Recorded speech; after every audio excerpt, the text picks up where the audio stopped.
नमस्कार, मी Sanjay Deshmukh, past president मासमा। यावर्षी आमच्या सिरीजमधलं 6वं एक्झिबिशन ॲग्रिकल्चर कॉलेजमध्ये आम्ही अरेंज केलेलं आहे। 31 मे ते 2 जूनपर्यंत एक्झिबिशन। फर्स्ट टाइम आम्ही हे एक्झिबिशन 3 दिवसासाठी लोकांच्या आग्रहास्तव अरेंज केलेलं आहे। याच्यामध्ये आज आपल्याला माहीत आहे की सोलर ही एक काळाची गरज होऊन बसलेली आहे।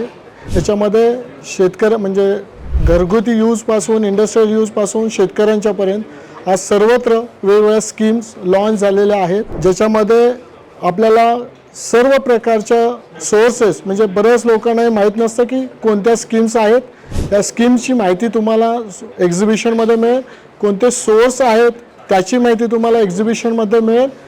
नवीन नवीन ज्या स्कीम्स आहेत तर मॅक्झिमम लोकांनी याच्यामध्ये एक्झिबिशनला व्हिजिट देऊन सर्व प्रकारची माहिती घेऊन सोलरचा मॅक्झिमम कसा उपयोग करता येईल हे पाहावं, ज्यामुळे तुमची पैशाची बचत होईल, एनर्जीची पण बचत होईल आणि ग्लोबल वॉर्मिंगला सुद्धा मदत होईल। तर मी सर्वांना अपील करतो की सर्वांनी मॅक्झिमम लोकांनी येऊन यांना व्हिजिट करा।